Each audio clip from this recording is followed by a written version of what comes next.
Bienvenidos a La Caverna del Emprendedor, el podcast de emprendimiento y actualidad, donde hablaremos sobre las noticias del mundo que nos rodea, sin mitos ni gurús.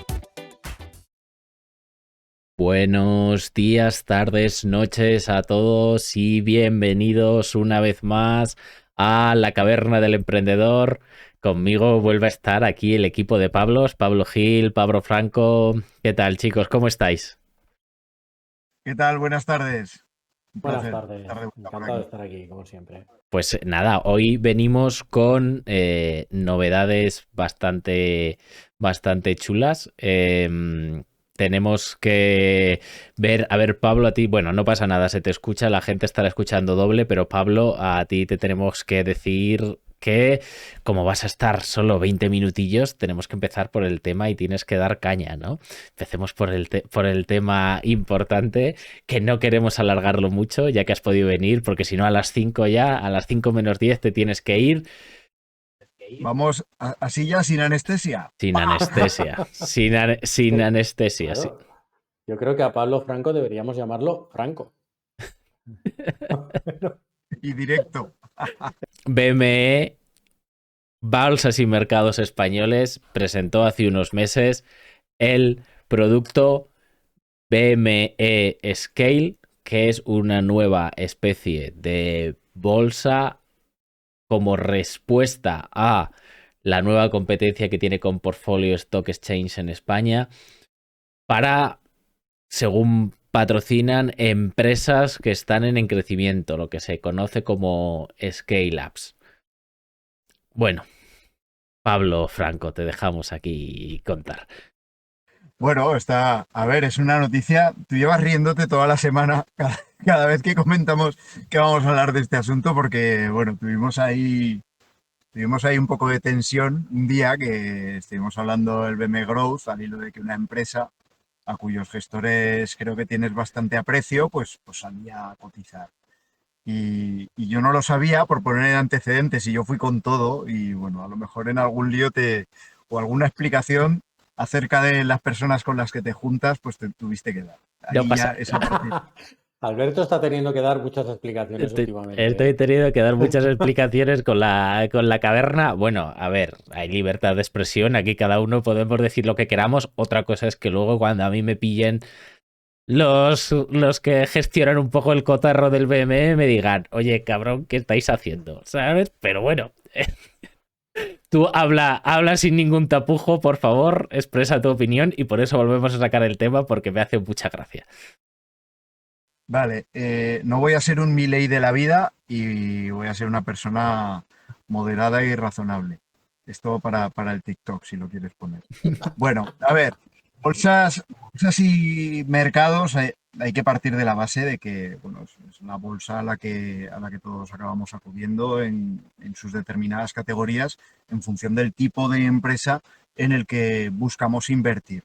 BM Growth, yo expresé mis reservas el otro día, sí que pienso que es un instrumento súper útil para empresas que quieren tener un rápido crecimiento, es decir, ya tienen producto, ya están empezando a alcanzar un nivel de facturación y les falta ese empujón a nivel de capital, de financiación, para terminar de dar el salto y convertirse en un actor importante. Ha habido empresas a las que les ha ido bien, que han empezado por ahí, y ha habido empresas pues, que no eran tan bonitas como nos habían pintado. Mi punto crítico con el BM Growth es que me gustaría que se prestara un poquito de atención a las cuentas que presentan las empresas antes de salir ahí a cotizar. Más que nada para que, por lo menos, quien va a jugarse ahí los cuartos, porque se ha demostrado con el paso del tiempo de que invertir en algunas empresas que pasan por ahí se asemeja más a una tómbola que a una inversión, tuvieran toda la información necesaria. Para mí las cuentas auditadas, pues bueno, pues si son muy caras, estamos hablando de empresas que quieren ser grandes, pues deberían ser una obligación absoluta, y de esto puede hablar Pablo Gil muchísimo mejor que yo. Pero la cosa al final, con este tema del Scale Up, yo lo había visto de refilón y cuando lo propusiste, Alberto, dije, claro, ¿qué sucede? Podemos crear tantas categorías de bolsa como tipos de empresa consideremos que hay. Pero dos asuntos. Uno, las empresas que salgan ahí a cotizar, ¿alguien va a vigilar que de verdad digan la verdad con los datos que presentan? Y número dos, si muchas empresas del continuo, ya no digamos del BM Growth, son ilíquidas, es decir, nadie mete un euro, salvo el cuidador o el proveedor de liquidez, ¿qué va a suceder con el BME Scale Up que espera su primera cotizada pues para pronto ya, si no la tiene todavía? ¿Qué quiero decir? ¿Más bolsas para tantas bolsas como tipos de empresa, ok, o no hace falta? Y que lo que hace falta es que podamos fiarnos de las que salen a cotizar. Yo soy más de los segundos. Pero no haber sido. No, pues, Pablo, aquí se puede decir cada uno lo que quiera, no pasa nada. Ya hay libertad de expresión, ya lo hemos comentado. Correcto. A ver, yo aquí tengo un tema, o sea, es decir, al final te voy a mutear y luego te desmuteo cuando empieces a hablar, ¿vale? Porque se te oye dos veces.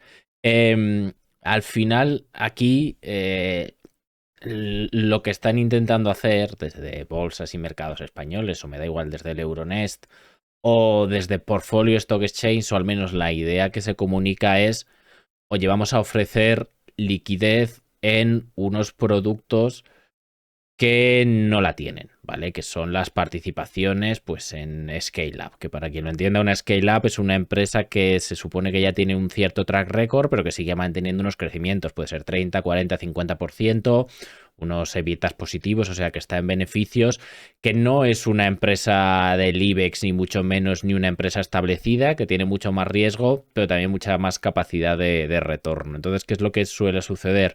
Que en este tipo de SLs, de sociedades, que es en la que yo normalmente me muevo, tanto con Zebra Investment Network en la parte de inversión, como cuando hemos buscado financiación, pues una de las cosas más complicadas es recuperar esa inversión, ¿vale? Es decir, es muy fácil soltar el dinero, entre comillas, ir al notario y meterla, pero luego, ¿quién te la compra y cuántos años pasan?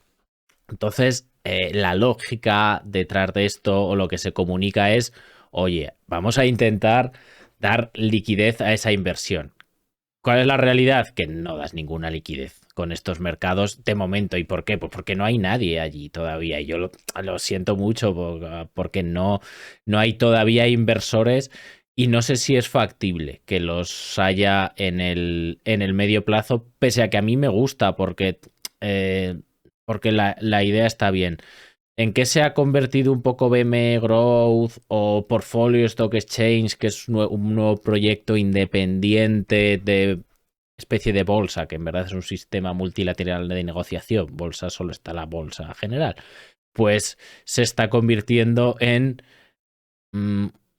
un patio de socimis, porque socimis es un tipo de empresas que por obligación tienen que cotizar, ¿vale? Entonces, pues básicamente, oye, me dé a mí el más barato, el sistema más barato de cotizar y de cumplir con estos, como el que va a una empresa de gestión de riesgos laborales que es, oye, me dé la más barata y ya está, que me pongan los papeles, ¿no? Entonces, al final aquí hay un problema. Tú comentas el tema de que revisen más las cuentas. Bueno, aquí nos puede hablar más Pablo Gil. En principio, todas estas cuentas están auditadas. Aquí también hay otro problema y hay un problema también de entender dónde te estás metiendo, porque son empresas con mucho riesgo. Unas cuentas pueden estar auditadas, el plan de negocio de la empresa pues puede ser muy ambicioso y luego no cumplirse.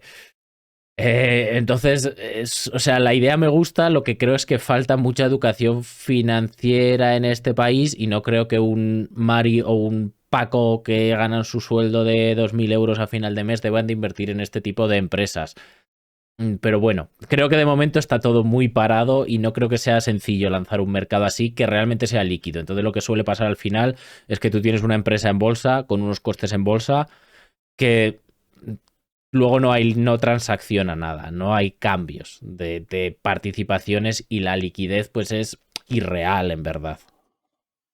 A ver, yo no soy ningún experto en lo que era el MAP, por ejemplo, o en bolsa en general.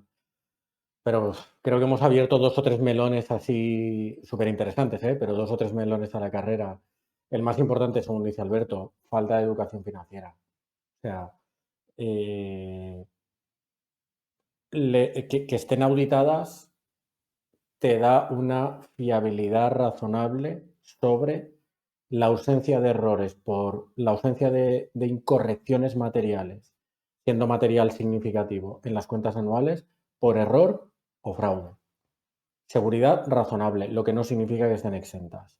Vamos a entender que esa seguridad razonable es alta y que están exentas. Lo que nunca te va a decir un auditor es, o no te puede decir, oiga, y el plan de negocio es genial y esta empresa va a facturar lo que dice que va a facturar y le va a ir muy bien. Entonces, claro, ahí hace falta una cultura de la inversión, una cultura financiera, una serie de conocimientos que en muchos casos hace que para mí no suele haber mucha diferencia entre invertir o especular. Entonces, lo que decía Alberto, la persona, pues eso, un asalariado que quiera invertir aquí el extra que tiene, el ahorro que tiene, pues probablemente no sea el perfil. A menos que tengas una mínima, insisto, cultura financiera que no es tan mínima. Porque unas cuentas anuales hay que saber leerlas, un informe de auditoría hay que saber leerlo, y luego muchas veces esto depende de un plan de negocio que también habría que saber interpretar, habría que tener un conocimiento mínimo del mercado en el que opera esa empresa, de los competidores que tiene, de las ventajas competitivas que pueda tener frente a sus competidores. Es complicado. Yo la pregunta que os quería lanzar a los dos, que en esto tenéis mucha más experiencia que yo, es, ¿este producto es una forma de competir con las incubadoras, con todos esos vehículos que están destinados a atraer liquidez a este tipo de proyectos? ¿Quieres darle, Pablo? Venga, le doy. Yo creo que es una forma de captar clientes nuevos por parte de bolsas y mercados. Es una forma de captar clientes nuevos. No sé si aspiran a ser competencia o aliado y empresa cercana a todo ese mundo del que brotarán, si todo les va bien, pues algunas empresas interesantes de cara al futuro. Pero vamos, yo creo que competencia, salvo en el asunto que comentaba Alberto hace un momento pues bueno, de que alguien que se ha metido en una scale-up pues pueda recuperar su dinero en un mercado secundario más o menos abierto. Más allá de eso, la verdad que no le veo recorrido. Pues yo voy un poco en línea. O sea, no creo que estén haciendo un esfuerzo de incubación, de aceleración. No tiene nada que ver con eso. Sí que es verdad que tienen cosas que a mí personalmente me gustan, como el entorno premercado, que lo que te prepara es para, oye, cómo salir a bolsa, ¿no? Entonces te ayuda a crear una estructura de gobierno corporativo que tenga sentido. Ya en la semana pasada con OpenAI ya vimos lo que un mal gobierno corporativo puede hacer. Te hace auditar las cuentas, que al final, pues bueno, pues lo que dice Pablo tiene sus limitaciones, pero más que la empresa promedio española es. Y te hace mejorar la comunicación con los inversores, entonces en verdad te profesionaliza. Claro, de ahí a que realmente salir a bolsa sirva para dar liquidez a tus participaciones o acciones, en este caso hay un trecho. Ese es el problema, que alguien te las tiene que comprar. Sí que es verdad que es mucho más sencillo comprar y vender participaciones si estás en el BME Growth, lo que era el MAP antes, o incluso ahora el Scale Up, o si te metes en la nueva bolsa de Portfolio Exchange, o si estás en el Euronest, ¿vale? Que también tiene un producto similar a lo que era el MAP. Es mucho más sencillo porque no tienes que ir al notario, básicamente. Pero claro, tiene que haber alguien que te las compre. Entonces, ahora mismo no creo que...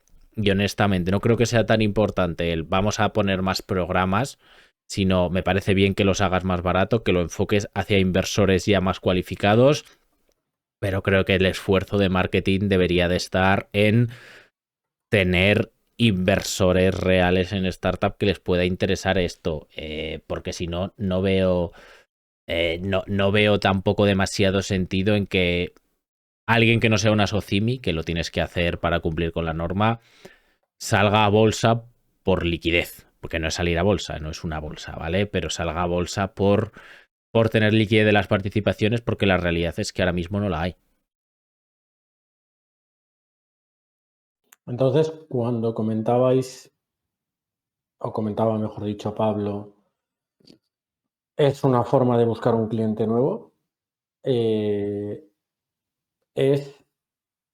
¿qué cliente? El ahorrador Yo particular. entiendo que te referías a la empresa, ¿no, Pablo?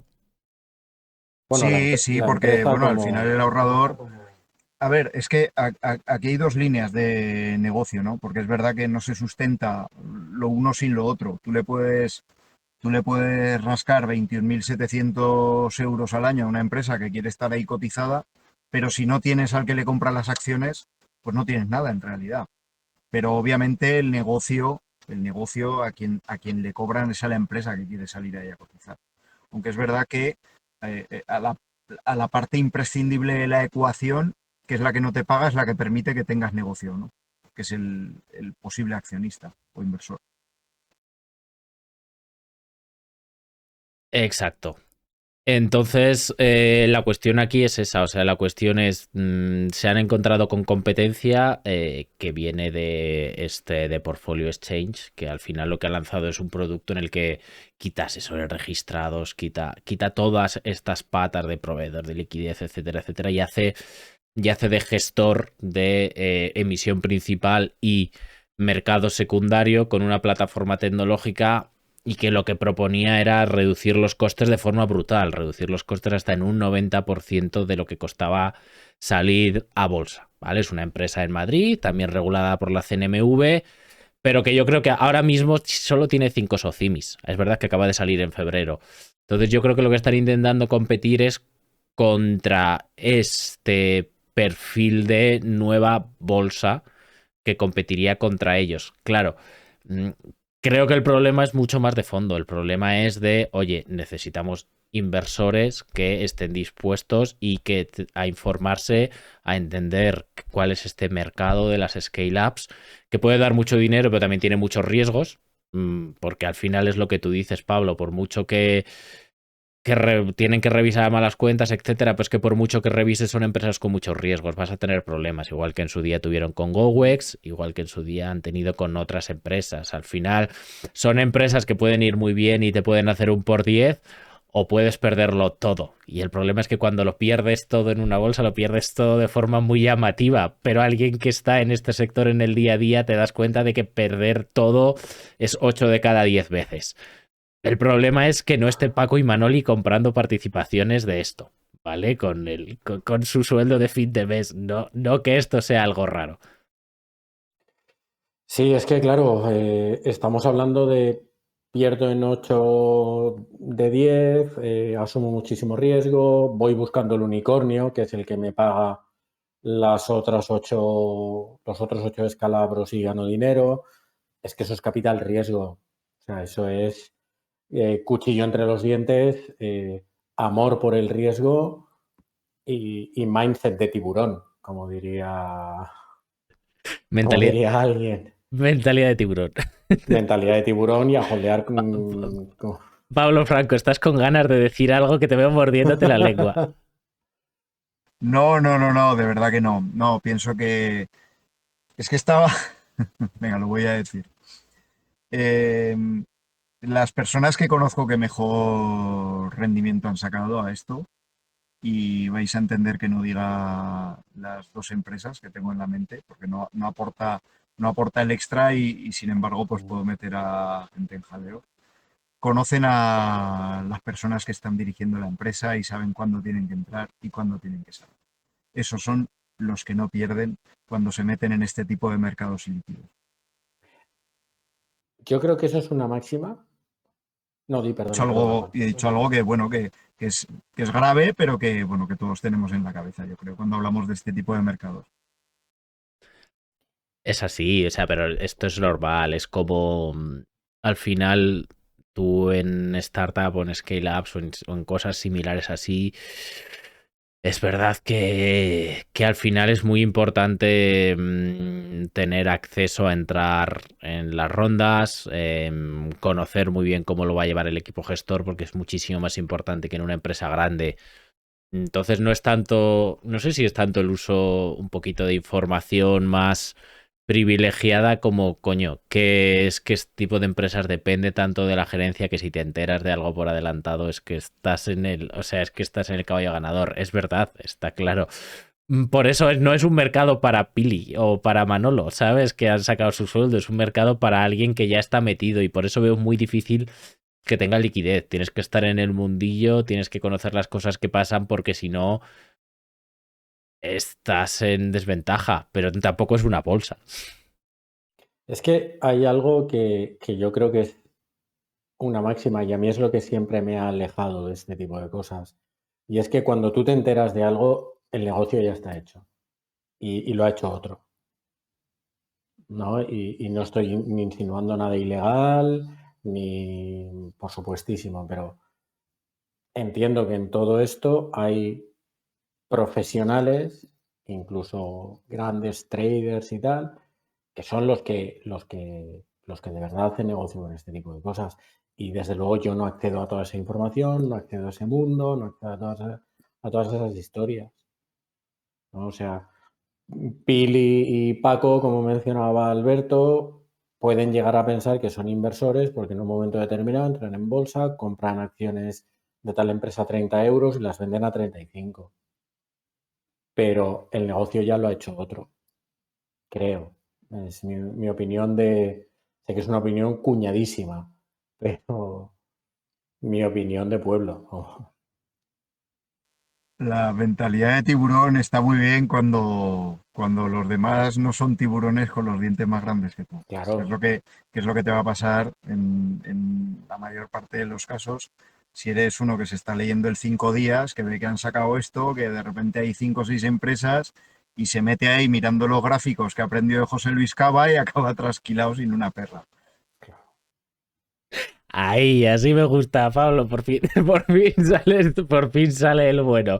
No, está claro. O sea, al final eh, es que este tipo de bolsas son complicadas para este tipo de personas. La mayor parte del valor, una vez que sale esa bolsa, ya se ha hecho. Es decir, una vez que salgas a un mercado de esto, la mayor parte del valor ya la ha generado. Si la empresa va bien, tú puedes seguir ganando dinero. Pero también os digo, tampoco creo que sea tan fácil lo que decís del negocio ya se ha hecho cuando sale la bolsa, porque es que el problema es que nadie las compra. Entonces da igual, o sea, el negocio, independientemente de que salgas a bolsa o no, la venta será el precio que se tenga que hacer en un entorno privado entre dos personas que se ponen de acuerdo. No se va a hacer en el, digamos, en el mercado, en el fixing de ese día. O sea, si hay alguna venta gorda de esas participaciones, no se va a hacer ahí en la subasta del fixing de ese día. Se va a hacer en una sala de reuniones entre dos fondos de Venture Capital que la venderán al precio que ellos acuerden entre ellos dos. Otra cosa es que luego lo saquen o no lo saquen, ese precio público. Bueno, no sé, Pablo, tú si tú te tienes que ir o porque has dicho que a las Sí, 5 yo en me punto voy, te tenías que ir y no nos estoy, queremos exceder, no sea que tengas a la gente esperando. estoy mirando por el retrovisor porque ya me toca, ya salen. Nada, tranquilo, te dejamos, te liberamos y nos quedamos Pablo Gil y yo por aquí, si te parece bien. Muchas Un gracias placer, por chicos, pasarte. que hace mucho que no hablábamos y me lo paso muy bien. Genial. Gracias. Chao. Gracias, chao. Me alegro un montón de haberte visto, Pablo, hasta ahora. A ver, ya estamos por aquí tú y yo. ¿Cómo vas, Pablo Gil? Ya nos hemos quedado los dos otra vez. Exacto, Para, volvemos a la intimidad. para, para terminar el tema que nos acontece. Bueno, resumen, o sea, yo entiendo muy bien lo que estáis comentando. Sí que es verdad que creo que en un mundo ideal esto podría cumplir una función muy, muy importante, que es que tú como inversor en una empresa inicial que empieza siendo una SL, eh, entras, entras con unos planes, con unos pactos de socios, con X cosas y metes dinero en el circuito de innovación. ¿Qué es lo que pasa? Que luego en el formato SL ahí no hay liquidez. Al final puedes estarte 5, 7, 10, 12 años, incluso en las que van bien, que sobre el papel tú has hecho un por 10 en tu inversión, un por 15, o sea, las que van muy bien, por 20, pero está sobre el papel. En ese momento creo que hace falta mover la rueda, y como mover la rueda me refiero, vale, que ese inversor pueda realizar su ganancia, que en las otras 8 o 9 ha perdido todo el dinero, pero que en esta pueda realizar su ganancia y que con ese dinero pueda invertir en proyectos nuevos y cada uno tiene su fase. Entonces, sobre el papel, a mí me gusta la idea de lo que plantean, ¿no? De decir, oye, vamos a dar liquidez y las empresas que ya sean medianas, grandes, vamos a ponerlas en un mercado en el que es mucho más fácil intercambiar esas participaciones y donde alguien puede comprar cantidades pequeñas. Sí que es verdad que hay muchísimos desafíos como los que planteáis. El primero es que probablemente no haya nadie. El segundo, que probablemente esas empresas no estén lo suficientemente maduras en muchos casos como para que sea justo para un inversor minorista competir contra los fondos que pueden entrar, pueden tener derechos de veto, pueden tener acceso a la gestión y tienen mucha más información por más que intentes hacer que todos los inversores tengan la misma información en el mercado. Entonces, a ver, hay muchas limitaciones, pero a mí la lógica me gusta. A mí también, o sea, responde a un planteamiento muy razonable de base. O sea, yo tengo una serie de empresas que necesitan liquidez y sé que existe una serie de posibles inversores muy pequeños revoloteando por ahí, que puede que sean más propensos a invertir más allá de abrir un plazo fijo en el banco. Pero claro, alguien debería, o sea, ¿quién se sienta con el inversor y le dice, mire, es que usted ahora va a ser accionista de una compañía, con lo que eso conlleva, con este perfil de riesgo, mire usted esta cuenta de resultados, mire el CAPEX que necesitan, ¿qué conoce usted de este sector donde opera esta compañía?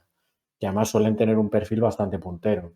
Probablemente nadie sepa nada del sector en el que opera la compañía. Probablemente nadie sepa nada y sí que es verdad que no es tan sencillo como parece. Yo estuve en el entorno premercado en su día y no es tan sencillo como parece formar a todo un equipo directivo en cumplir con las normas de tener una empresa en un mercado. No es tan sencillo porque, claro, hay cosas que como empresa privada tú puedes hacer que aquí dejas de poder hacer. Y una es a la que se refería Pablo, ¿no? Que es, tú no puedes ir a un evento y contar cosas que no has contado en el evento. Tú tienes que contar primero cualquier hecho que sea importante para el valor de tu empresa, lo tienes que contar primero con un formato tal y cual y luego tú ya ves y cuenta. Pero tienes que llevar cuidado lo que dices. Un montón de governance, pues tienes que tener un montón de requisitos de governance porque claro, o sea, al final ya no eres solo tú con tus 4 inversores con los que tienes un pacto de socios, ¿vale? Bueno, pues que ya tienes responsabilidad como directivo con solo 4 inversores con un pacto de socios, pero no, es que en este escenario cualquier persona puede meter un poquito de sus ahorros o todos sus ahorros en tu empresa. Entonces la responsabilidad es si cabe más grande y la gestión de la empresa tiene que ser mucho más seria. Entonces creo que falta mucha cultura. Es que estamos lejísimos. De todo lo que tú cuentas, estamos lejísimos.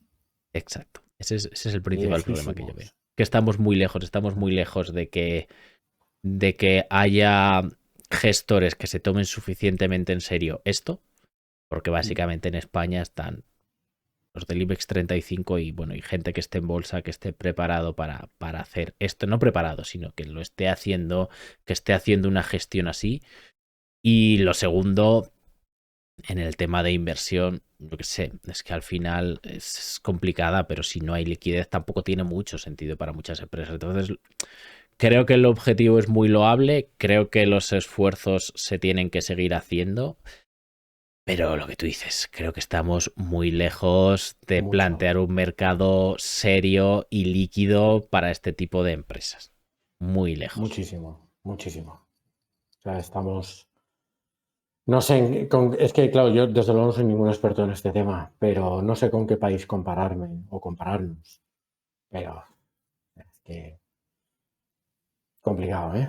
Es complicado. De hecho, en la parte de inversión en startup, ostras, ahora en España ya sí que hay todavía mucho por mejorar, ¿no? Pero sí que hay un ecosistema con decenas de fondos de inversión, cientos de business angels serios, hay miles de business angels, ¿no? Pero cientos de business angels serios que saben lo que hacen. Aceleradoras y incubadoras desaparecieron prácticamente todas las que sobraban y ahora hay muchísimas menos que son las que más serios o mejor trabajo creo que han estado haciendo. Entonces yo creo que se ha construido un ecosistema que todavía tiene mucho que mejorar, pero un ecosistema bastante interesante. La semana pasada estuvimos allí en Valencia en el evento de Big Bang de inversores Hubo un privados. deal flow muy bueno ahí, ¿eh? Ay, Hubo sí, un sí. deal flow muy bueno. Muy bueno, muy bueno. Y, Yo lo y... destacaría, sí. Cabrón, que está bien. Y la verdad es que había buen nivel y ves todo lo que ha avanzado, todo. Pero claro, de ahí a tener mercados secundarios líquidos que requieren miles y miles de inversores cualificados y gestores muy preparados, creo que todavía quedan unos cuantos años, si bien no hay que bajar la guardia y hay por supuesto que aspirar a conseguirlo. Yo creo que sí. Lo que pasa es que creo que eso se consigue principalmente a través de educación financiera para intentar alejarnos de la especulación, que es lo que hace muchísima gente, y acercarnos a la inversión, que son dos cosas diametralmente diferentes. O sea, completamente diferentes. Y no es la primera. Y en España hemos vivido olas de especulación. O sea, yo soy muy viejo, pero la gente se acuerda de Terra, por ejemplo. Las acciones de Terra se pagaban a finales de los 90. Una cosa loca, la gente no sabía lo que estaba haciendo. Pero en aquel momento se puso de moda la bolsa y la gente entró en cascada. Y creo que aquí, evidentemente, no es lo mismo, pero la cultura de inversión en este país prácticamente no existe. Y si tú le haces 4 preguntas a la persona que está dedicando o está metiendo total o parcialmente sus ahorros en algo que no sea el producto financiero tradicional, cuando yo financiero quiero decir bancario, a la tercera pregunta que le haces dices, ¿te das cuenta que está especulando? Te das cuenta que está especulando y que mete el dinero el tiempo suficiente como para ganar algo y sacarlo, esperando que el producto, la empresa o la criptomoneda en la que lo ha metido no pete en ese ínterin. Pues eso es especular, ¿no? O sea, Bueno, al final es verdad que yo creo que, que estamos muy lejos del punto de poder tener un mercado que funcione a las mil maravillas y que tengamos inversores que compren y vendan. Creo que a la gente le falta mucha cultura financiera. Creo que requiere de un esfuerzo titánico de transparencia y de buena gestión por parte de todos y un esfuerzo titánico por parte de los mercados de asegurarse que eso es así y que eso se cumple. Y hay que alinear intereses de todos. Así que creo que es un recorrido muy largo. Creo que es un recorrido muy largo que ojalá dentro de 10 años estemos hablando de lo bien que va, igual que si en 2013 estábamos hablando del ecosistema emprendedor, inversor en startup, diríamos esto es un desastre, nadie invierte, nadie sabe qué se está haciendo. Bueno, pues esperemos que... Y ahora sí, ahora yo creo que es mucho más maduro y mucho más serio que hace 10 años, pues esperemos dentro de 10 años poder decir lo mismo de todos estos proyectos, bien sea la bolsa, digamos, o sea, el BM Scale Up, como Portfolio Stock Exchange o el proyecto o Euronest o el que sea, pero que hayan creado un mercado que realmente sirva para dar liquidez a los inversores y que sea justo y líquido. A ver, qué menos. O sea, sería precioso que existiera un mecanismo que conciliara excesos y necesidades de financiación, ¿no? Sería perfecto. Esperemos que poco a poco se pueda conseguir. Pablo, ¿te parece que vayamos a la noticia bomba Estrella, sí, sí. estrella? Solicitada por algunos cavernautas, ¿eh? Tengo que decirlo. Sí, bueno, pues entonces les tendremos que dar, tendremos que cumplir con lo que han pedido. Correcto. Microsoft compra Activision Blizzard hace poco más de un mes y tras muchos retrasos por parte de los reguladores, 20 meses se han pegado, Microsoft ya concretó la compra de Activision Blizzard. El cierre de la operación lo ha valorado en 69.000 millones de dólares. Poco broma, la adquisición más grande de Microsoft casi triplica a la de LinkedIn. Y tras esta operación, sagas como Call of Duty o Warcraft e incluso Candy Crush forman parte de Microsoft y han anunciado que van a estar en el Xbox Game Pass, además de en otros servicios que por temas regulatorios han tenido que ceder la propiedad de juegos en la nube, o sea, la distribución en la nube a Ubisoft. Pablo, aquí tú me puedes dar mucha caña. Aquí hemos abierto el melón de los melones. O sea, lo primero, porque ya cuando hablamos de miles de millones, se nos van, ¿no? O sea, a mí se me van. Por darle perspectiva a la operación, LinkedIn se compró por 26.000 millones. Twitter por 40.000. Y Activision Blizzard o ABK por 70.000. O sea, por darle un poco de perspectiva, es casi 3 veces lo que se pagó por LinkedIn. Cuando, por ejemplo, LinkedIn yo creo que se ha quedado, y corrígeme si me equivoco, Alberto, pero como red profesional para el ambiente profesional, contactos de trabajo, buscar profesionales, creo que se ha quedado sola ya a día de hoy. Yo diría que prácticamente es la única red en la que, salvo que seas periodista, que habrías tenido una época en la que Twitter podría ser tu red profesional y cosas similares, yo creo que a nivel profesional de business, LinkedIn y ya está. No se me ocurre ninguna otra ahora mismo. Pues estamos hablando que este bicho vale el triple, casi, que LinkedIn. La operación, o sea, a mí me parece, por ir trazando, podemos utilizar esta operación si quieres para ir contando un poco por qué fase suele seguir o puede atravesar una operación de compraventa a una sociedad. Que creo que se puede establecer paralelismos o grandes líneas maestras que no se ven tan afectadas por el tamaño. O sea, no hace falta que eso ocurra en una operación de miles de millones como esta. Más que nada porque como entiendo que estás en casa de tus padres comentando esto, ¿sabes? Tenemos al hater Juan Manuel que hay que sacar Claro, repetidamente. Pero yo bueno, quiero siempre estar a la altura de las expectativas de calidad de Juan Manuel, ¿era? Juan Manuel, sí. Quiero estar siempre a la altura de esas expectativas. O Bloqueado sea, en Facebook, pero sí, ahí está Juan Manuel. nos ha marcado un listón, bueno, pero su espíritu Su prevalece. espíritu prevalece, sí, correcto. ¿Vale? Entonces, a mí lo que más me llama la atención para prepararme el programa es que si tú te lees las cuentas anuales del 22, las del 23, evidentemente no pueden estar aún, de Activision Blizzard, son súper transparentes. O sea, está claro que ellos están obligados a informar de esto en memoria. Es decir, cuando yo tengo una empresa, y esto es un dato que ya podemos ofrecer a la gente cuando esté en una operación de estas, cuando yo estoy en un proceso de este tipo, los administradores de la sociedad, el consejo de administración que suele ser, estamos obligados a informar de que este proceso está en marcha. Y Activision informa con mucho detalle, la verdad. Lo que es de agradecer, si tú eres un inversor, eres un José Carlos, que estás pensando en diversificar y dices, bueno, quizá vendo un 5% del medio Bitcoin que he comprado con las estrenas y compro acciones de Activision Blizzard, aunque aquí sí que está clarísimo que el negocio ya está hecho, ¿no? El anuncio de la operación es del 18 de enero del 22, es decir, va a hacer 2 años. han tardado o año y medio largo en sacar la operación adelante.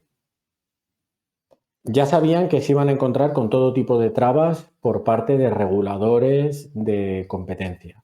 De hecho, había todo un mecanismo de penalizaciones cruzadas a pagar entre unos y otros, o sea, Activision a Microsoft y viceversa, si alguno regulador de competencia tumbaba la operación. Y ahí iban miles de millones por el aire.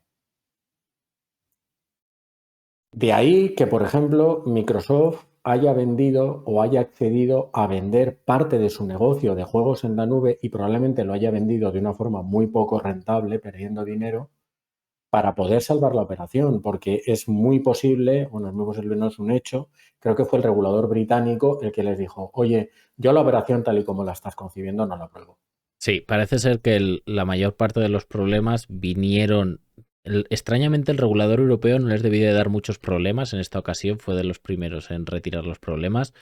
El que más problemas les ha dado ha sido el regulador británico, que lo ha aprobado hace poco, y el regulador que todavía no está de acuerdo, si no me equivoco, salvo que haya salido la sentencia judicial, es el regulador americano. Lo que pasa, según yo me he informado, es que el regulador americano no es como el inglés o el europeo. No puede bloquear la operación. Es decir, es un juez el que tiene que darles permiso para poner trabas a esto. Y ellos pueden seguir con la operación y luego ya se verá lo que se hace. Entonces parece que todavía están pendientes de ese juicio, que debería de salir este mes.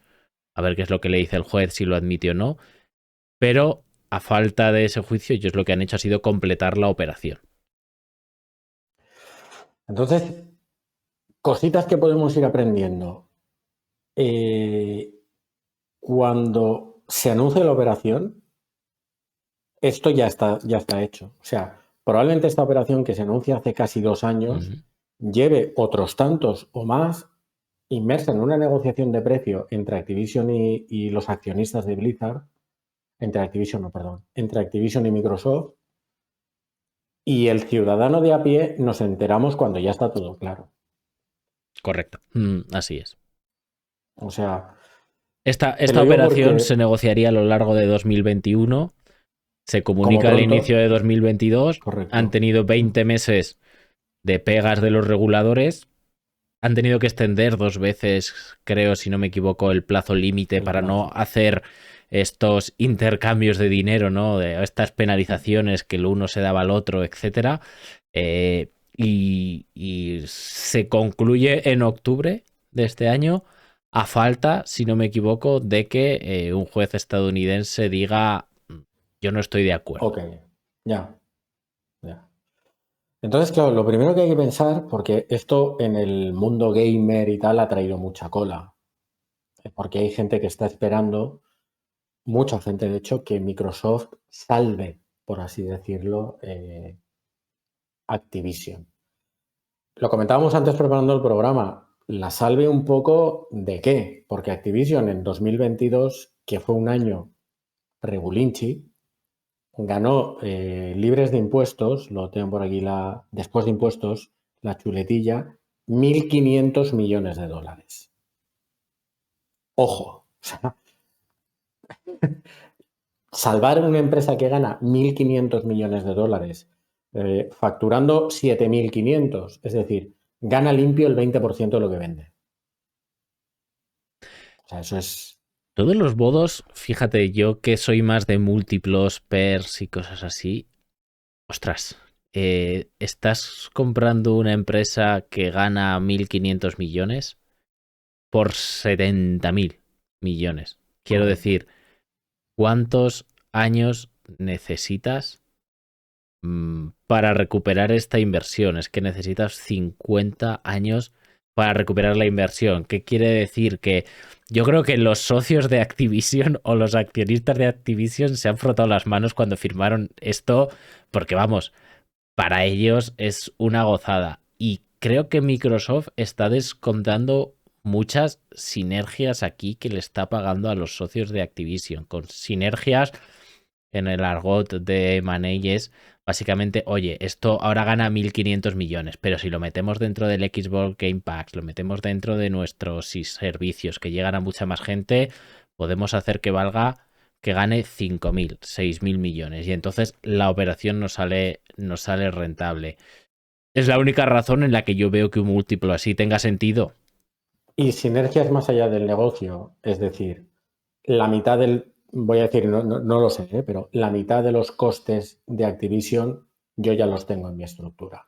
Personal, y más de tecnología, diseño, estructura, hardware, software. Es decir, no es solo que yo vaya a maximizar ingresos, sino que la mitad de los costes les voy a meter la tijera. Está claro. Entonces, que les vas a meter la tijera, sí, correcto. Eso es lo que yo entiendo que está descontando Microsoft. También una historia que se dice mucho en el mundo, pues ahora juegos como Call of Duty solo se va a poder jugar en Microsoft, en la Xbox. Cuando tú te lees las cuentas anuales de Activision, Activision te dice quiénes son sus principales clientes. Y tiene 3.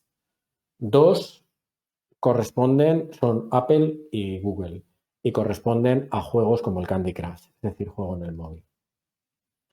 Su principal cliente fuera del móvil, lo que solemos llamar videojuegos como consolas y tal, es Sony. Mi pregunta es, ¿Microsoft ha comprado Activision para pegarle un tiro a su mejor cliente y dejar de venderle? Él igual quiere promocionar el Windows Phone, ¿no? Correcto. No, está claro. A ver, yo creo que Microsoft lo que no se quiere quedar, y esta es mi opinión estratégica desde la casa de mi mamá, ¿vale? Para Juan Estás Manuel. lleno de odio. Estoy lleno de odio, ¿vale? O sea, yo creo que Microsoft, una de las cosas que más importantes ha comentado es, oye, esto nos coloca como la tercera empresa de videojuegos detrás de Tencent. Tencent tiene Valorant, League of Legends, juegos de este estilo, y de Sony. Claro, yo creo que lo que no quiere es quedarse atrás en esta carrera. Ve el sector del videojuego, ve que ellos están atrás porque compraron Bethesda. La Xbox, honestamente, fuera de América, creo que la 360 funcionó un poco, pero ya no mucho. La Xbox, la primera, sí que tuvo tirón, pero vamos, está fuera de América, está a años luz de la PlayStation. Entonces, bueno, el juego en móvil no tenían prácticamente nada. O sea, no podían competir con un Sony. Entonces yo creo que también es una inversión para no quedarse atrás. Sí, pero claro, pedazo de inversión para no quedarse atrás. O sea, yo creo que Microsoft a la larga o muy larga, lo que pasa es que esta predicción que voy a hacer no vale de nada porque no soy capaz de ponerle plazo, ¿no? O sea, en los negocios y en la economía las predicciones valen si le puedes poner un plazo. Y yo ahora, por explicarlo en un ejemplo, digo, algún día, Alberto, vamos a morir. Esa predicción es fiable al 100%. Pero no vale nada porque no soy capaz de decirte qué día vamos a morir. Si fuera capaz de decírtelo, esa predicción valdría, ¿no?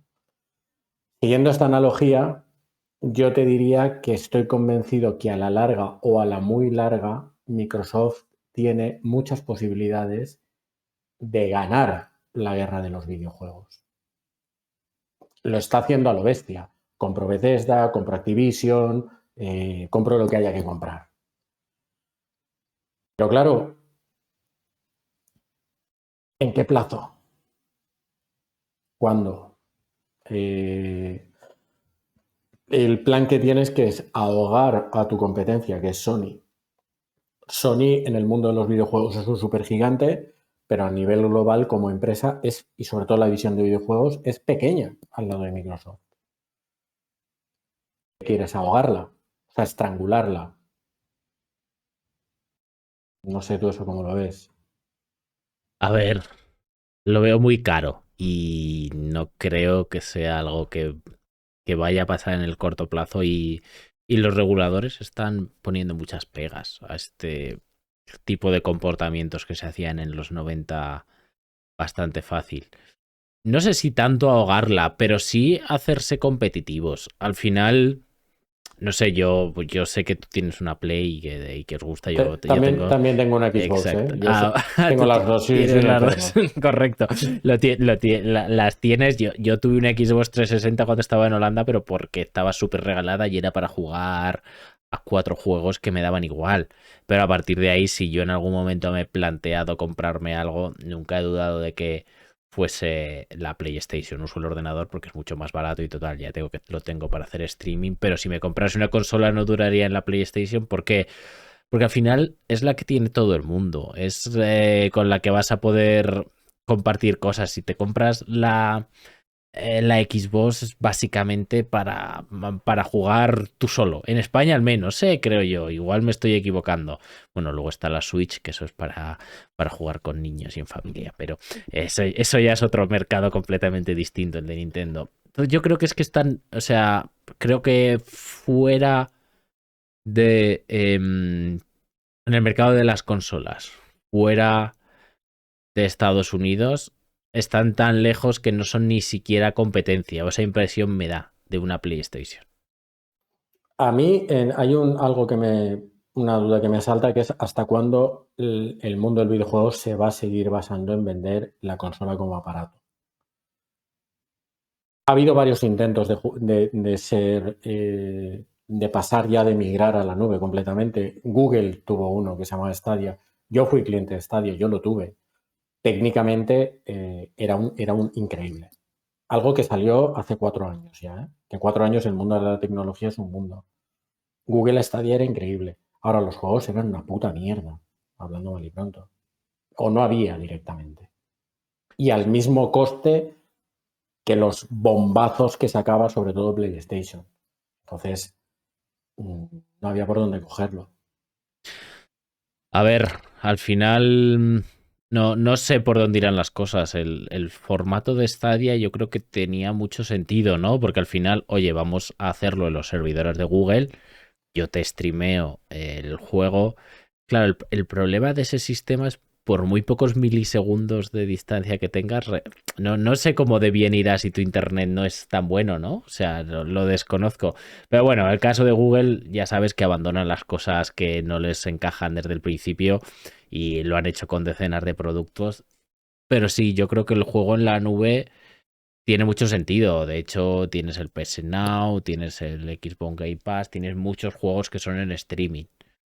Entonces, no lo sé, sinceramente, no sé por dónde van a ir los tiros, pero es verdad que lo de comprar una consola, yo, como cliente que ahora mismo solo tiene una Play 4 viejísima, que usa para jugar al Diablo y poco más 2 veces al año, sinceramente, yo sí tengo un ordenador un poco potente, me uso el ordenador porque los juegos valen una tercera parte por norma general en Steam y ya está. Para mí es más cómodo. Para mí. No sé, o sea, yo creo que es un momento muy revuelto y que, insisto, creo que Microsoft tiene las de ganar al muy largo plazo, que como no soy capaz de decir, el muy largo plazo es 2040, por ejemplo, pues no valgo como gurú tecnológico. Pero sí me llama la atención y volviendo un poco al paralelismo o a utilizar este ejemplo para contar lo que pasa cuando una empresa está en venta, ¿no? Desde que se anuncia el acuerdo, Activision lleva una carrera o una trayectoria destinada a maximizar beneficios como sea. Porque, bueno, tú lo sabes, Alberto, por algunas operaciones, que no digo que sea este caso, porque entre otras cosas no lo sé, pero muchas veces hay earnouts y pluses de pago en el precio porque has llegado a tal cantidad de EBITDA o a tal cifra de negocio o a tal nivel de ingreso. No sabemos si en el 23 Activision va por encima o por debajo de esos parámetros, caso que existan. Pero ha lanzado juegos, el último hace un mes, no llega, con una voluntad de monetizar ya descaradísima, aunque bueno, tendríamos que hablar de cómo es el consejero delegado de Activision. A lo mejor es que la gente se creía que era una bellísima persona, ¿no? Pero lo que te contaba, esa voluntad, esa actitud descaradísima de ir a sacar dinero como sea, incluso mucho más que antes, yo creo que no se puede entender si no contemplas el marco y la situación en la que está la empresa a día de hoy, que es en un proceso de venta cuyo precio probablemente se vea afectado por la performance, el rendimiento de la sociedad hasta el día de la firma, hasta el día del cierre. A ver, no lo sé, incluso hasta el día de cierre o más adelante. Es que depende. Este tipo de acuerdos, tanto los de inversión como los de compra, yo siempre lo digo y soy muy pesado. El número de 69.000 millones, el número de venta, es un número dentro de un acuerdo de 40 o en este caso igual 400 páginas. O sea, dentro de ese acuerdo de 400 páginas habrá muchísimas cosas y muchísimos detalles que ni conocemos ni conoceremos. Entonces, ahí pueden entrar parámetros como los que tú dices, oye, parte de la remuneración de los socios dependerá de la evolución de la empresa, dependerá del nivel de gastos que podamos recortar, dependerá del desempeño de tal juego que estáis desarrollando, dependerá de la due diligence que hagamos de tal que no encuentre no sé qué, dependerá. Y luego, claro, otro tema del que no se suele hablar y es un poco más feo es de los propios gestores de la empresa, o sea, llámese Claro. CEO, llámese etcétera. Hay muchas veces remuneraciones específicas para esta gente y para una persona particular esto puede cambiarle la vida que vaya bien o que vaya mal. Es decir, si tú eres el CEO de Activision Blizzard, es que igual tienes un earn-out si las cosas salen bien de 500 millones o 1.000 millones. Es que claro, te ponen en casa para toda la vida. Estoy exagerando, ¿no? Si cumples X objetivos, entonces esta persona va a ir a cuchillo a cumplir ese Claro. objetivo. Esto abre un capítulo muy interesante que es el CEO de Activision Blizzard, que es Bobby Kotick. Un señor que se llama Bobby Kotick. Bobby Kotick entra en la compañía en el año 91, cuando la empresa está al borde de la quiebra. Y en 32 años la lleva a este punto.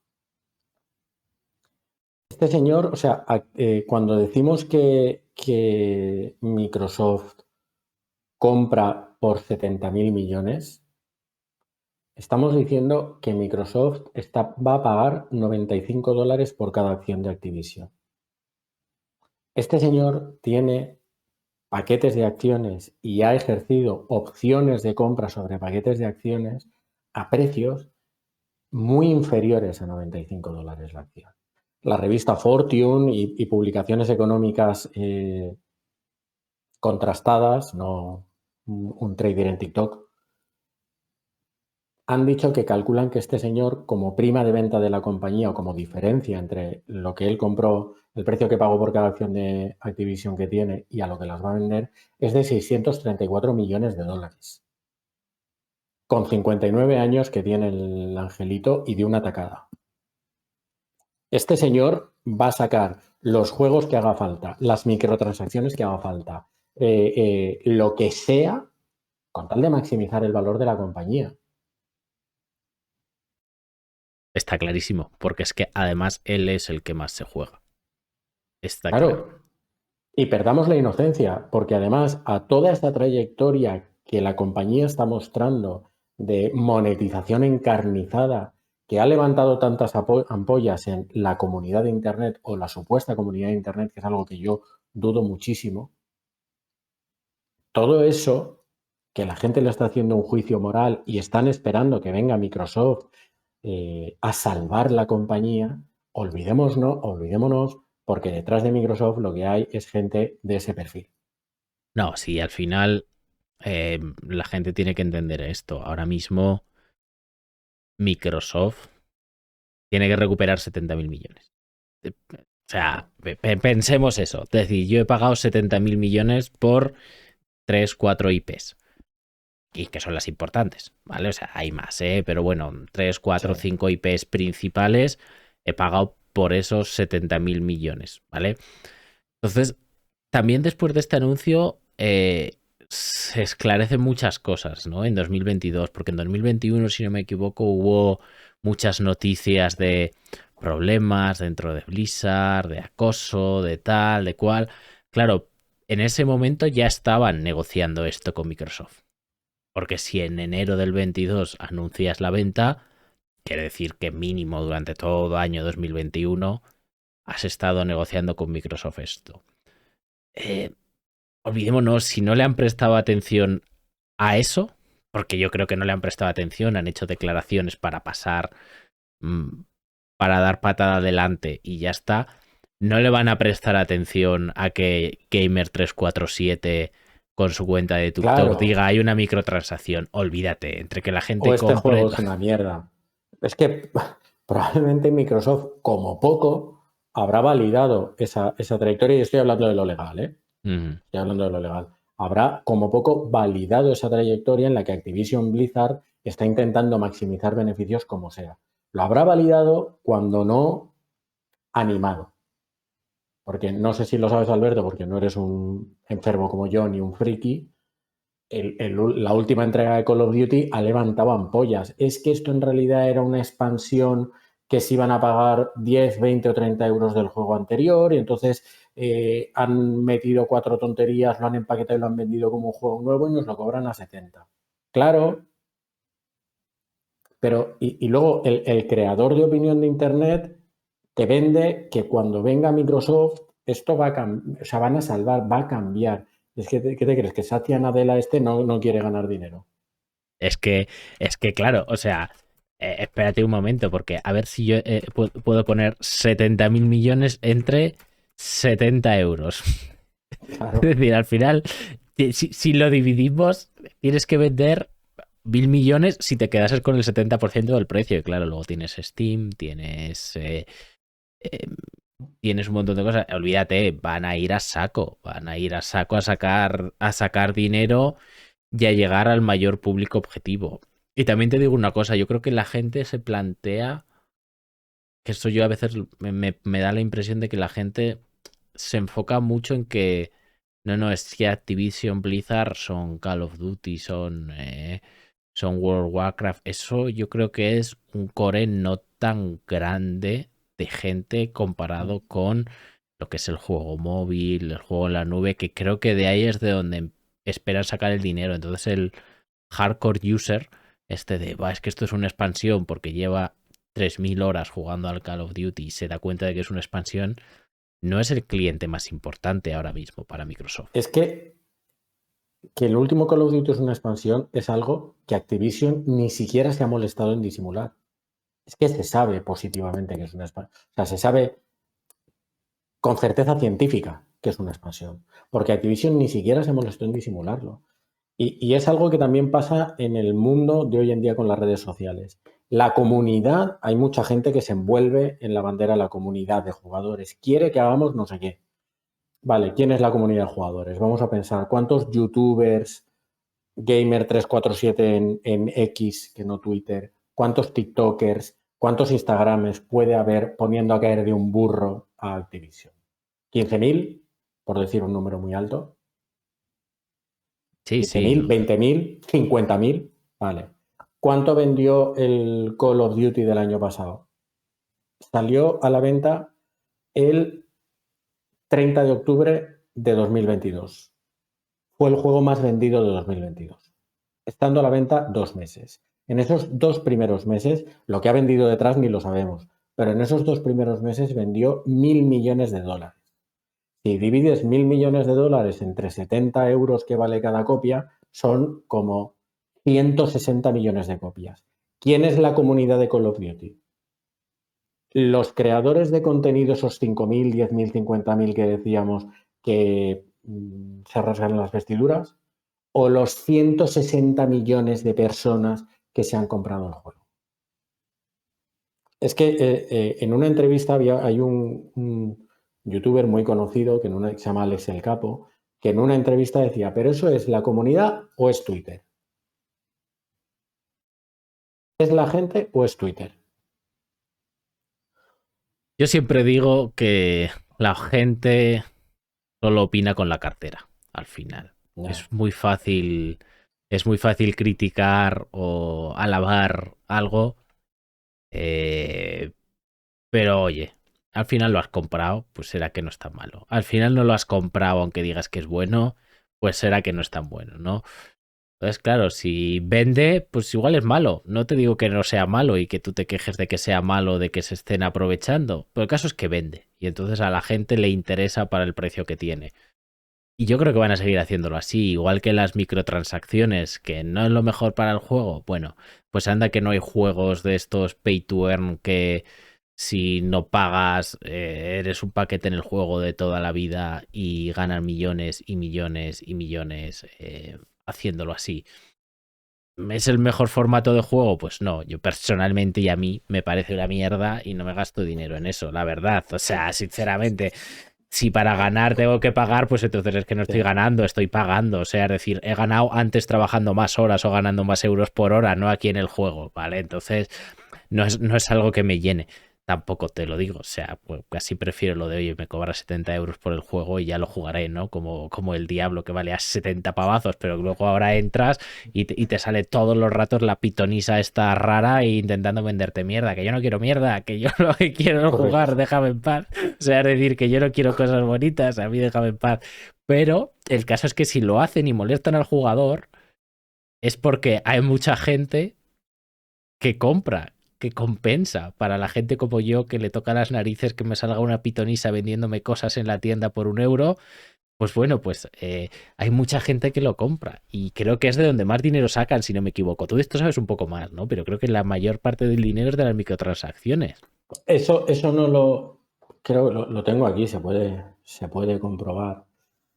Mira, por ofrecer datos, de los 7.500 millones que facturaron en 2022, 4.800 son transacciones in-game Vale. dentro del juego. O sea, más de la mitad. Bastante más de la mitad, 4.800 y otros 3.500 son entonces ventas de juegos o es todo lo demás. 3.700 serían ventas de juegos, sí. Vale. Tú, fíjate, y es algo de lo que tú y yo hemos hablado trabajando juntos, tú como cliente y yo como auditor, ¿qué tasa de conversión es esa? O sea, el 60% de la gente que entra en tu tienda, que es me conecto esta tarde a jugar media hora, compra. Esa tasa de conversión, tú como experto, ¿cómo la ves? Esa tasa es de verdad así, porque eso es una barbaridad. O sea, al final tener una conversión del 60%, no sé si tendrán esa conversión al final, porque lo que igual es, hay mucha gente muy viciada. Es decir, no sé si me explico. Claro, ellos tienen juegos como Candy Crush, que son todo microtransacciones que no sabemos cuánto les dará y no sé si esos 4.600 son todo de juegos que venden. Vale, no sé si me explico. Tú vendes una copia de 70 euros, no creo que luego de media cada cliente se gaste 100 en microtransacciones de los que han comprado esos juegos de 70 euros. Creo que mucha parte de esto vendrá de juegos que son gratis, como Candy Crush y similares, o incluso, bueno, no es gratis, pero en World of Warcraft es probablemente más barato, tienes la parte online, tal. Entonces yo creo que también viene mucho de ahí, pero aún así es un número extremadamente llamativo. O sea, me gustaría saber cuánto es, por ejemplo, las ventas de un Call of Duty, que ya lo miraremos para otro episodio, las ventas de un Call of Duty versus las compras in-game de un Call of Duty. Lo mismo en un Diablo, ¿no? Las ventas de un Diablo 4 versus las compras in-game de un Diablo 4. Porque es que igual están duplicando el precio del juego sin darte cuenta. Y duplicar el precio del juego quiere decir que habrá mucha gente como yo que le dé rápidamente a la X para salir de ahí porque le moleste la pitonisa vendiéndole basura. Pero luego habrá gente que igual se gasta 500 euros. Es que en juegos como Counter-Strike no lo sé, pero en juegos como Valorant, que yo he jugado alguna vez, yo he conocido a gente cuando hablas con el chat que lo ves con las armas estas bonitas Y algunas veces yo he preguntado, oye, ¿y cuánto te has gastado en armas? Y de normal te dicen más de 1.000 pavos. 1.000, 2.000, 3.000 pavos. Y es como que te has gastado 3.000 euros. A ver, yo qué sé, si estás forrado, lo que quieras. Pero en cuchillitos y en armas más bonitas que no te dan ninguna utilidad extra. Ostras, claro, es que yo creo que hay un hardcore, hay clientes core que se gastan mucho en ese tipo de juegos. Y en Counter-Strike debe de ser una salvajada el casino que hay por detrás. Sí, sí. Yo lo único que digo es no esperemos una salvación de Activision por parte de Microsoft que no llega o que no tiene por qué llegar. Porque Microsoft, los únicos intereses que persigue son los de Microsoft. Y eso se puede alinear con lo que yo, que estoy hablando de operaciones corporativas desde el salón de casa de mis padres, con lo que yo quiero Gracias, Juan o Manuel. no. Exacto. Gracias, Juan Manuel. Que quede claro para todos los que nos estáis viendo, no estamos en el salón de nuestros padres, cada uno tenemos nuestra casa. De hecho, Pablo creo que está Correcto. en la oficina. Mira, nos comentan los cromos del FIFA, correcto, o sea, lo de los cromos del FIFA es también otro ejemplo. Yo no sabía mucho de esto hasta que se lanzó otra polémica en Twitter y es que me parece brutal porque o sea, me parece una máquina tragaperras. Al final es compra cromos, compra cromos, compra cromos hasta que te salga un equipo competitivo y yo me quedé como, ¿pero en serio? O sea, es decir, te gastas 70 pavos en el juego, 80 pavos o lo que valga y luego te tienes que gastar 100, 200, 300, 500 euros en sobrecicos hasta que te sale algo. La verdad es que me pareció el formato impresionante. Yo jugaba a FIFA cuando tenía 10, 12 años, ¿sabes? O sea, después de la primera comunión en la Play 1. Y era un juego que, pues bueno, te molaba. Creo que hablaba, no sé quién estaba un comentarista de estos muy típicos. Y yo qué sé, pero me parecía lo más inocente del mundo para niños. Yo ahora a un niño, honestamente, teniendo ese formato, no le dejaría jugar al FIFA, porque me parece lo más cercano a una máquina tragaperras que hay.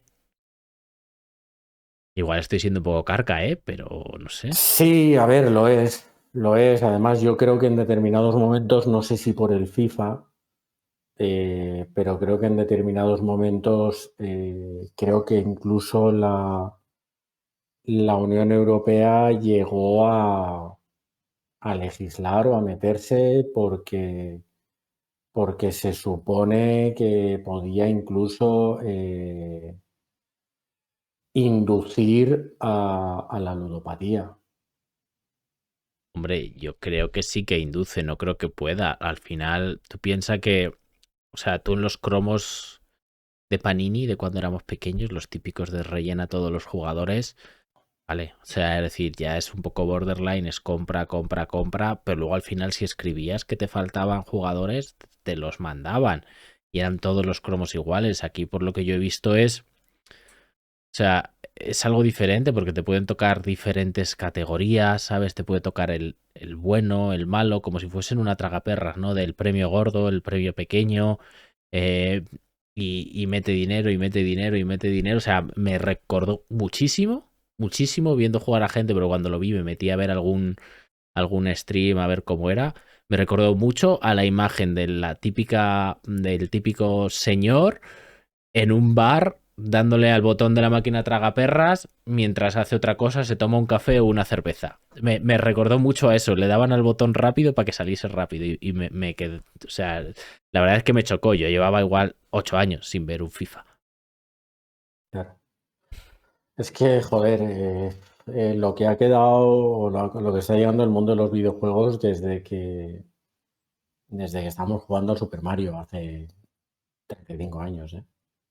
Exacto, sí. Hace 35 años, la verdad es que ha cambiado mucho, ¿eh? Yo todavía tenía la Game Boy gorda aquella. Con Yo también la tuve. con Yo el también la Donkey tuve. Kong. O sea, que fíjate si somos viejos. Con el Donkey Kong, el Super Mario y el Pokémon. Cuando lo sacaron. Y Correcto. eso ya fue en los 90, ¿eh? Eso ya mucho más avanzado. ¿Dónde va a parar? Vale, Pablo, no sé si te queda algo más de este tema o quieres que pasemos No, al cuñadismo máximo. Pasemos al cuñadismo máximo, por favor, lo necesito. Vale, venga, perfecto. Nos vamos ya de este tema. Bueno, fin de 2023. Este es el último episodio en el que vamos a estar solos los tertulianos habituales de la caverna en este año.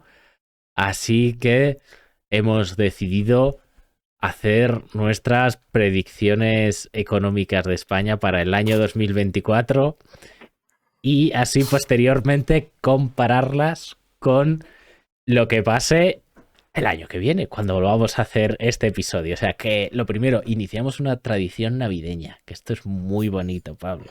Una tradición navideña aquí que es Cierto. predecir qué va a pasar en la economía de España en el año siguiente. Y luego iniciaremos el año que viene otra tradición, que es tirarnos los trastos a la cabeza porque nos hemos equivocado. Correcto. Y para Correcto. hacerlo más fácil para ti, empieza tú. Predicciones cuñadas, ¿no? Exacto, sin predicciones cuñadas. Vale. Pues entiendo que esto se trata de ir fuerte, ¿no? Se trata de ir fuerte, sí.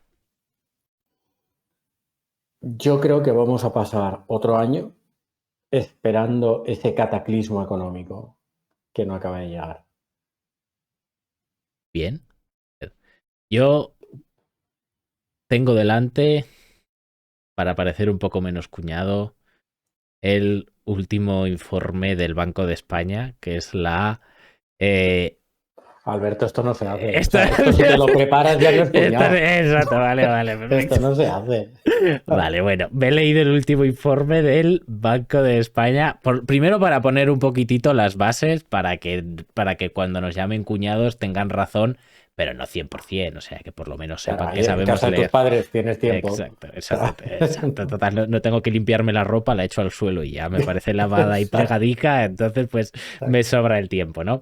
Pero bueno, básicamente, o sea, ¿qué es lo que el Banco de España, que en este momento yo creo que será de las pocas instituciones no extremadamente politizadas, al menos, o sea, de las pocas instituciones públicas un poco serias, no me voy a mojar demasiado, que quedan? Porque claro, si vas al CIS o a cosas así o al gobierno, pues ya olvídate de que lo que leas tenga algún sentido económico, ¿vale? Lo que plantean es que este año vamos a crecer el 2%, 2,3%, que es lo mismo que fue el año pasado. El año que viene estiman un 1,8% y en 2025 un 2%. ¿Qué quiere decir? Crecimiento bajo, pero 2%. Es verdad que venimos 2021 y 2022 de crecimientos por encima del 5%. Estamos hablando de crecimientos reales, que eso para una economía como la española es mucho. Pero aquí viene la gorda, ¿vale? Que es el tema de la inflación. Que a mí aquí me hace gracia, ¿vale? O sea, es decir, en 2022 tuvimos una inflación armonizada del 8,3%. Este año plantean el 3,6%. Claro, aquí no tienen o sea, aquí tenemos en cuenta toda la caída de la energía y demás. Y en 2024 el 4,3%. Yo creo que aquí se quedan un poco cortos porque los alimentos han subido mucho. Entonces, ¿cuál es mi predicción? Empleo lo mantienen igual. Lo mantienen. Este año estamos en el 12 de tasa de desempleo, 11,5. Esto en España es algo que podríamos hablar mucho más a fondo porque parece que la tasa de pleno empleo es que más de 1 de cada 10 personas estén paradas. O sea, es algo que a mí me explota la cabeza y que sigo sin entender porque en otros países es el 3, el 4, el 5. Aquí, ¿por qué tiene que haber más de 1 de cada 10 personas paradas? Da igual la ley laboral, la legislación laboral que tengas. Eso es algo que me explota la cabeza. Entonces no sé muy bien a qué se debe y hay muchos economistas que están en lo mismo. Yo creo que lo que tú has dicho va a depender de la inflación y no de la española, sino de la alemana. ¿Por qué? O sea, A ver. me parece una forma de tirar balones fuera por tu Exacto. parte. No, va a depender de la inflación alemana. Exacto. No, de la inflación, bueno, del crecimiento alemán. Al final, Alemania, a diferencia de España, lleva ya unos cuantos meses en recesión o prácticamente en recesión. ¿Qué es lo que pasa? Que al final quien manda en el Banco Central Europeo es Alemania. Y si Alemania sigue por este camino, pues yo creo que bajarán los tipos. Si bajan los tipos, creo que es muy difícil que veamos que el año que viene es mucho peor de lo planificado, que es mucho peor de ese crecimiento bajo del 2%. Pero es que hay tantas bombas que pueden explotar. Entonces, yo creo que va a ser un año de precios, va a seguir siendo un año de precios altos porque los tipos de interés bajarán, o por lo menos se mantendrán como están, de precios altos, inflación alta, un poco más de lo que plantean, que nos coma a todos un poquitito los ahorros y crecimiento bajo, pero sin meternos un tortazo porque no va a haber un choque agresivo por parte del Banco Central porque Alemania ya está muy jodida. Entonces, como Alemania está muy jodida, pues no van a seguir aplicando subidas de tipos de interés o cosas que ralenticen la economía porque entonces te cargas a Alemania. Entonces, como de momento están así, pues yo creo que así nos mantendremos. Ahora, que somos inmunes, ya dijo Zapatero que estábamos en la Champions League 3 meses antes de meternos el tortazo gigante, así que eso nunca se puede saber. Pero yo estoy muy en línea con lo que tú dices. De verdad, de verdad. Bueno, o sea, ¿no te acuerdas de esa frase? Estamos en la Champions League 3 meses o 4 antes de meterse el batacazo, ¿no? Pues creo que por ahí van los tiros. A ver, yo creo que la apuesta que he hecho yo es tan fácil o tan facilona como la que has hecho tú, pero por lógica espuria, es decir, la inflación está empezando a remitir comparada con la del 2022, el Euribor incluso está empezando a bajar, estando mucho más alto que estuvo en su día, pero está comenzando a bajar y no hemos conseguido generar una recesión. Y si Alemania está en recesión y por lo tanto los motivos o las motivaciones para generar una recesión han desaparecido, pues lo normal es que no entremos. Otra cosa es que efectivamente no seamos inmunes o que estemos en una tasa de crecimiento que pueda ser prácticamente testimonial. Es que fíjate, por ejemplo, Alemania, crecimiento del primer trimestre 0, del segundo 0,1, del tercero menos 0,1. O sea, ha crecido literalmente en 0. O sea, no se puede decir que está en recesión, pero está ahí. ¿Qué es lo que pasa? O sea, aquí hay muchos temas que yo creo que pueden pasar, ¿eh? Y es que España siempre tiene sus desequilibrios bastante graves. Uno de ellos es ahora mismo el sector público, ¿no? Otro de ellos es dependencia de sectores como el turismo, que si al exterior le va mal y se pegan un tortazo, pues a España le acaba afectando un poco más tarde, pero le acaba afectando. De hecho, el otro día estaba hablando con un canario que trabajaba antes de la crisis de botones allí en un hotel de Canarias y dice que él se ganaba 50 euros por día trabajado y le daban 300 euros en propina por días trabajado. Y ostras, me voy a hacer rico con esto. ¿Qué es lo que pasó? Al año siguiente, en 2008, dice, joder, la broma entre nosotros es, les vamos a tener que dar propina nosotros a ellos. Claro, luego llegó aquí y igual nos tenían que dar propina otra vez a nosotros, ¿no? Entonces España siempre va un poco más tarde en todo, tanto en crecer como en tal. Lo que es verdad es que desde 2008 no, o sea, la renta real de los españoles ni ha crecido. O sea, estamos muy estancados. Entonces es una situación mucho más delicada de la que parece. Bastante más delicada de la que parece, porque además estamos subiendo los sueldos al 3%. La inflación española vuelve a estar por encima de la Unión Europea. Acordémonos que están las dos zonas, Unión Europea y España, en euros. ¿Qué quiere decir? Que eso te hace menos competitivo. Comparado a la Unión Europea, mientras subes sueldos, cada vez eres menos competitivo. Entonces, puede que llegue el punto en el que digamos, ostras, es que todas estas exportaciones que hacemos por turismo, que hacemos de bienes, ya no son tan competitivas con Europa, empiezan a bajar y nos metemos nosotros mismos en una recesión por nuestros desequilibrios. No lo sé. Es verdad que creo que las reformas laborales que han hecho hacen que no se vaya tanto, que un decrecimiento no vaya a implicar tanta pérdida de empleo. Pero ya veremos, tío. Ya veremos. No lo sé, no lo sé, no lo sé. Es muy difícil, sí. El Sí, es caso, muy difícil. el caso es que piensa que el Banco Central europeo tiene un balance 7-8 veces más grande que lo que tenía en 2010. La economía de Europa no ha crecido en 2008, perdón. La economía de Europa no ha crecido 8 veces, no es 8 veces más grande. Entonces, es verdad que ahí también tenemos una bomba. O sea, tenemos una bomba que puede explotar la inflación en cualquier momento. Yo creo que lo que pasa ahora es que hay mucho dinero, pero no se está usando. O sea, es decir, no se está usando desde el punto de vista de, oye, los bancos generan dinero, ¿no? Al final. Entonces, yo creo que ahora lo que están haciendo es casi no dan hipotecas, ya lo hemos hablado en varios episodios, no remuneran los depósitos, entonces hay mucho dinero en la economía, pero no está siendo usado para comprar bienes. También hay que tener en cuenta y eso, que tenemos una bomba de inflación que puede saltar en cualquier momento, mucho más allá de la que hemos tenido, ¿no? Entonces, no sé muy bien, no sé muy bien qué puede pasar. Yo no soy tan optimista para 2024 como pensar, aquí no va a pasar nada. O sea, estamos jugando a cortar cables de una bomba, puede que no pase nada, o puede que nos estalle en la cara, ¿sabes? No, o sea, es que yo tengo que decir que llevo 2 años muy, muy desorientado en ese aspecto, porque la inflación ha estado disparada, pero disparada. Y la actividad no paraba. Los tipos de interés mmm, también han subido muchísimo y la actividad no paraba.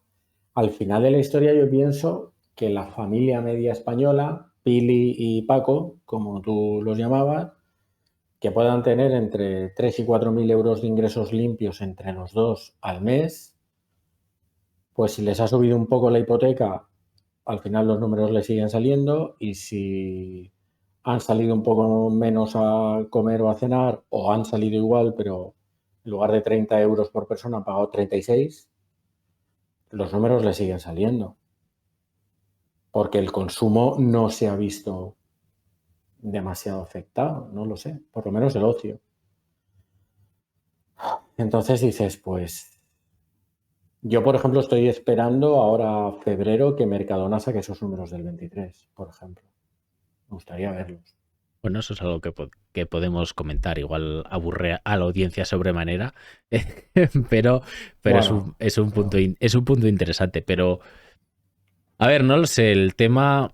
A ver, tú piensas que si vas a revalorizar pensiones, vas a revalorizar el salario mínimo o subir el salario mínimo un 3%, ambas cosas, honestamente yo veo prácticamente imposible que la inflación se sitúe por debajo de ese 3%. Es decir, entonces en esa línea, bueno, el Banco de España está diciendo 4, creo que lleva razón ahí. Claro, el problema es qué va a hacer el Banco Central. O sea, el Banco Central habla de 2025 para recuperar ese cercano, pero por debajo del 2% de inflación, que al final no nos olvidemos, el Banco Central Europeo, el único mandato que tiene es ese. Luego le hemos metido el salvar la zona euro, el pleno empleo, el crecimiento, o sea, todo eso se le asigna al Banco Central desde los medios de comunicación y desde los políticos como, hombre, es que tiene que pensar en estas cosas, pero no es verdad. En su acta fundacional, lo único y exclusivamente que pone es que se tienen que ocupar de que la inflación esté cercana, pero por debajo del 2%. A todo lo demás, técnicamente, le debería no de dar igual, sino es que si afecta negativamente al otro objetivo, debería de desestimarlo. ¿Qué es lo que pasa? Que todos sabemos cómo es la política y eso no es así. Entonces, por eso yo creo que una Alemania en recesión, que cierre este año en un menos 0,1, por ejemplo, si cerrase el cuarto trimestre en menos 0,1, ¿vale? Que estaría en recesión técnicamente y además el año pasado creo que también cerró en recesión, si no me equivoco. No, bueno, igual no. No, el año pasado no, no. Vale, el año pasado no cerró en recesión. Pues claro, pues yo creo que sí que afectará a que bajen los tipos de interés y eso es lo que creo que hará que tengamos una inflación un poco más alta y un crecimiento real sí que cercano al 2. Creo que esa es mi apuesta más segura. Yo creo que cualquier persona de a pie mínimamente formada, una predicción a un año, con el ambiente que tenemos, lo que decía, ¿no? Llevamos ya 2 años esperando el cataclismo. Un crecimiento real del 2%, te lo firma cuando quieras, ¿eh? Yo creo que sí. O sea, es decir, al final Banco de España plantea un 1,8. Planteaba un 2,2 en junio. Es importante.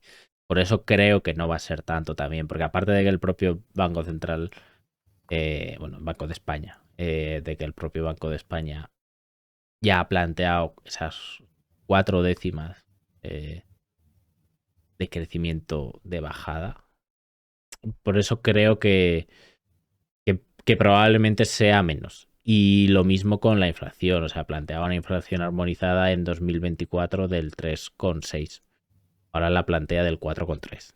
Yo creo que con las subidas de sueldo que se plantean y una Alemania tal y como está, puede que la veamos más alta. O sea, de ese 4,3, que se acerque al 5.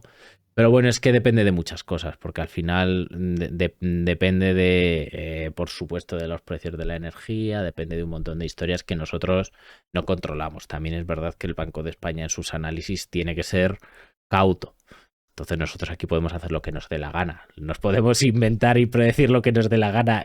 Todo lo que ponga aquí tiene que ser con datos y con series estadísticas muy serias y no puede ser como ya me equivoqué hace 3 meses, pues ahora lo subo de más, ¿sabes? O sea, eso lo estoy haciendo yo porque me sale de las narices y porque estoy en la caverna, pero no con una base de series estadísticas. Ellos lo pueden hacer ellos no lo pueden hacer así. Entonces, no lo sé, pero es que pueden pasar tantas cosas que se puede volver a ir la inflación al 7, al 8%. Es que, ¿por qué no?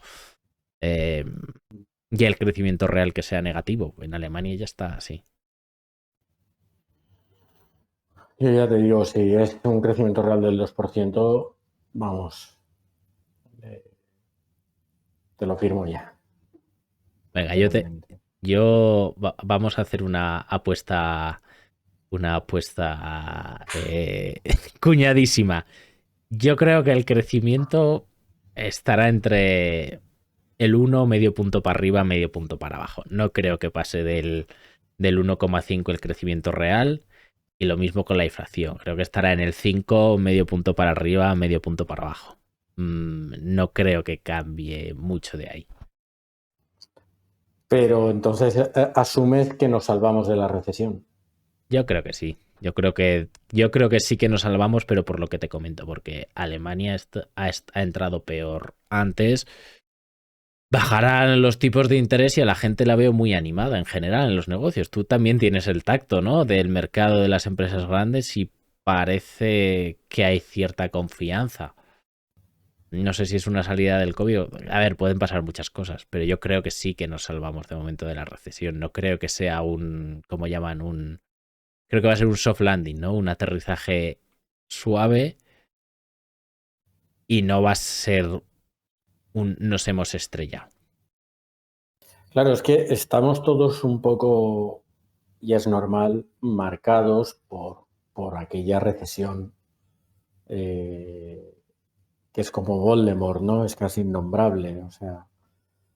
Pero aquello fue otra película. Una crisis muchísimo más aguda, una crisis de modelo económico. Probablemente no estamos en ese caso, en esa situación a día de hoy. Y a veces también lo pienso. Esta temporada la guerra que se lleva es Israel contra Hamas. ¿Cuánto tiempo van a seguir los países occidentales sosteniendo una guerra en Ucrania que está completamente enquistada, que parece la Primera Guerra Mundial porque es prácticamente una trinchera estática? ¿Cuánto tiempo van a estar alimentando eso y manteniendo una enemistad económica con Rusia? A ver, eso sinceramente no tengo ni idea. O sea, eso no sé lo que va a pasar. O sea, yo creo que no va a haber recesión si no pasa ninguna burrada en esa línea. Es decir, oye, mantienes una guerra de trincheras con Rusia durante un año. Vale, perfecto. Sabes que tiene unos costes. Es verdad que ya ni la OPEP ni Rusia tienen el poder que tenían antes de controlar el precio. Se ha visto en esta crisis que no lo tienen ni tienen el mismo porcentaje y el precio del petróleo no lo han podido controlar también. Entonces, en un escenario en el que no haya ninguna otra, llamémoslo, catástrofe o escenario brutal, claro, o sea, yo veo los principales problemas que tiene España. El primero es la deuda pública, que está en el 108%. Si no me equivoco, está cerca del 105, 110, no sé exactamente qué punto. Pero ¿qué es lo que pasa? Que el gobierno es nuevo. Ha hecho sus previsiones. En el 2024 hay elecciones al Parlamento Europeo. ¿Vale? O sea, es decir, que hasta septiembre de 2024 no vas a tener nuevo Parlamento Europeo, ni nadie se va a meter con el nuevo gobierno si lo que dice lo hace, lo cumple o no lo hace. Entonces vamos a poder seguir teniendo déficit, una previsión de déficit 3-4% real, o incluso que aunque luego sea superior, sin que nadie le plantee recortes. Entonces, en ese escenario, bueno, salvo que las primas de riesgo se vayan al cielo y se complique todo, no veo muchos cambios en España, y por eso te planteaba lo de un punto y medio. ¿Qué otros problemas potenciales hay? Pues que hay muchos. O sea, desde que a un país de estos se le termine de ir la cabeza, que China decida invadir Taiwán, o yo qué sé, o que pase cualquier accidente de estos. ¿Qué tan cerquita estamos entre dos países? No lo sé, cualquier cosa de esas manda al traste todo, pero vamos, manda al traste cualquier predicción, las nuestras, las del Banco de España y las del mejor think tank del mundo. Es cierto que hay un hecho que se producirá a final de año, pero en noviembre del 24 hay elecciones en Estados Unidos. Y es posible que la economía en un momento determinado, si se espera un cambio, descuente ese cambio con antelación y todo el mundo reajuste sus posiciones dando por hecho ese cambio, que podría ser una vuelta de Donald Trump. Claro, aquí el tema es si esto afectará a España en 2024 o ya será en 2025, porque una cosa es que, por supuesto, las bolsas lo van a reflejar, y yo creo que incluso en parte la economía real americana podría llegar a reflejarlo, pero no creo que la industria media española vaya a despedir o contratar gente en base a, oye, ¿qué va a pasar en América con Donald Trump? Igual me equivoco, pero no creo que eso afecte a 2024, si bien creo que sí que afectaría ya mucho a 2025, 2026. No lo sé, pero sí, claro, es que es un año en el que va a haber muchos cambios y en el que también hay que ver qué es lo que pasa tanto con Israel como con Ucrania, como con Estados Unidos, como con Alemania. Entonces ya no depende tanto de lo que haga el gobierno aquí, que sinceramente creo que no va a poder hacer tantas cosas por la cantidad de partidos políticos que hay metidos. Creo que no van a poder hacer tantos cambios y que va a ser más bueno, pues dejemos pasar los 4 años y hacer cosas de bulto que llamen mucha la atención de cara a los telediarios, pero cosas reales. No creo que ahora mismo puedan hacer una nueva reforma laboral o puedan hacer cosas reales de este calado. No sé si me equivoco, pero no creo. No lo sé, la verdad. Nos estamos metiendo mucho en política, ¿eh? Nos estamos metiendo mucha presión. Sí. No lo sé, o sea, yo al final pienso lo mismo que piensas tú. Tienes la sensación, o empezamos a tener la sensación, que dices, bueno, parece que lo peor de la tormenta ha pasado en lo que inflación y subida de tipos de interés se refiere, y no nos hemos dado el hostiazo. Dicho demasiado mal. Bueno. Lo normal es que si ya he superado las turbulencias, lo normal es que el aterrizaje sea suave, porque si me tenía que haber piñado parece que ya he pasado esa barrera, ¿no?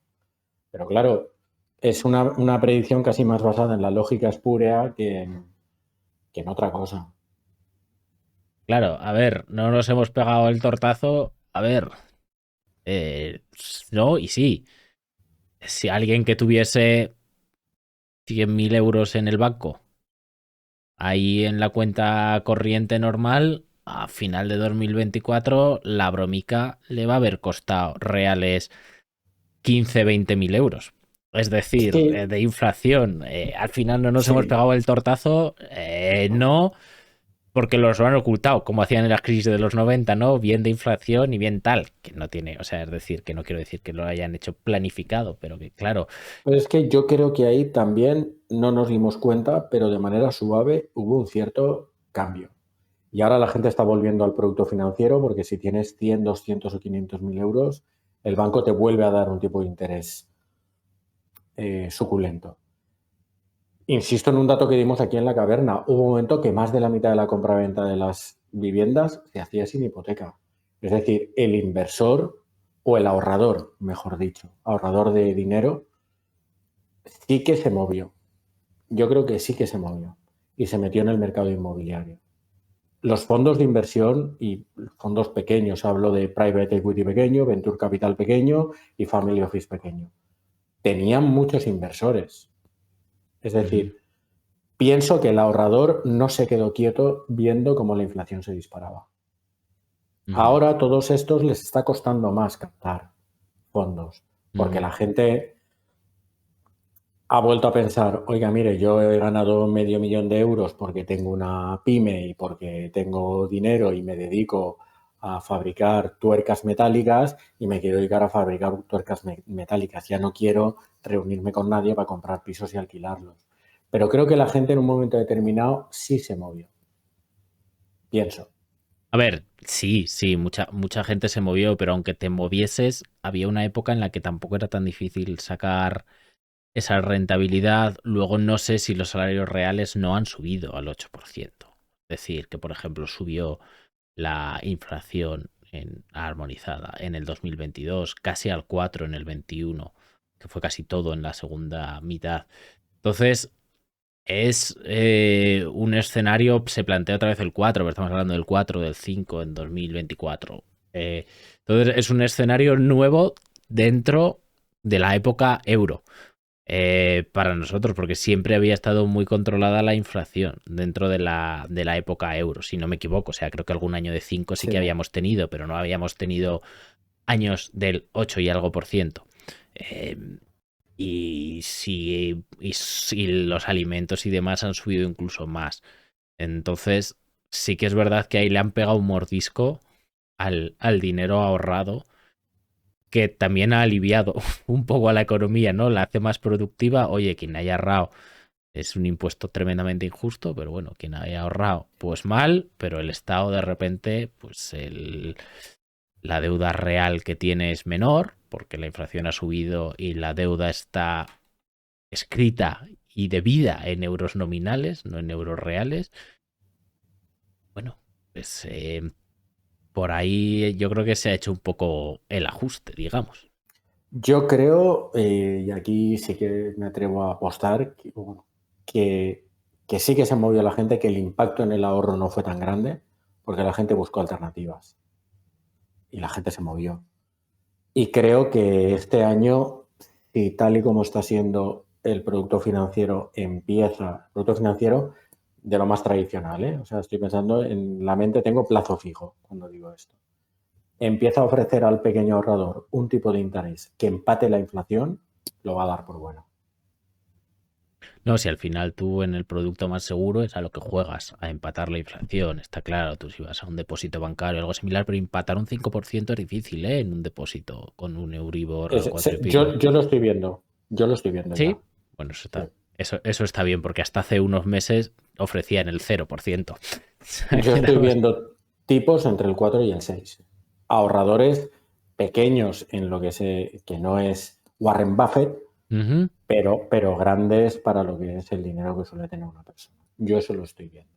Y eso yo creo que va a enfriar un poco el mercado de la vivienda, que creo que estaba distorsionado. Creo que estaba distorsionado desde el momento en el que más de la mitad de las operaciones que se hacían no era una persona comprándose, o una pareja, un matrimonio, una familia comprándose su vivienda, era alguien invirtiendo. Y ese inversor se va a ir de ahí, o se está yendo de ahí. Que eso ralentice el mercado de la vivienda, en más de un sitio se venderá como vamos hacia una crisis, porque en 2007 ese fue, o en 2008 ese fue el primer indicador. Pero creo que en este momento responde a razones diferentes. El mercado de la vivienda a mí me tiene loco. O sea, yo los mercados de acciones, de bonos, los comprendo. Entiendo por qué suben, por qué bajan. No quiero decir que me vaya a adelantar ni mucho menos, si no, no estaría aquí con vosotros. Estaría simplemente viviendo en Ibiza, ¿no? En mi yate, no es el caso. Pero bueno, por lo menos entiendo por qué pasan las cosas. Pero el mercado inmobiliario creo que en España al menos es tremendamente complicado. Y yo creo que se debe en parte a que es un mercado, aparte de tremendamente opaco, que no se sabe muy bien de dónde salen los datos y no sé si lo que se declara en el registro es los precios de verdad o no. Yo creo que es un mercado muy dominado por gente que se compró una segunda vivienda y que no tienen principios financieros o necesidades financieras como alguien en bolsa, ¿no? Oye, anda que no he escuchado de yo veces lo de, no, yo lo compré por 300.000 y por menos no lo vendo, así que me lo lleve a la tumba. Entonces es un mercado que me parece tremendamente rígido, es decir, y muy complicado de entender la evolución. No me atrevo a... creo que ha cambiado muchísimo. En los últimos 15 años hemos pasado de tener un mercado al que podía acceder absolutamente todo el mundo porque te daban el 110% de la hipoteca, a un mercado en el que ahora te dan el 80% y que ha traído gente, ha traído ahorro. Entonces, creo que el mercado de vivienda los 2 últimos años ha estado un poco distorsionado por ese lado. Distorsionado en el buen sentido.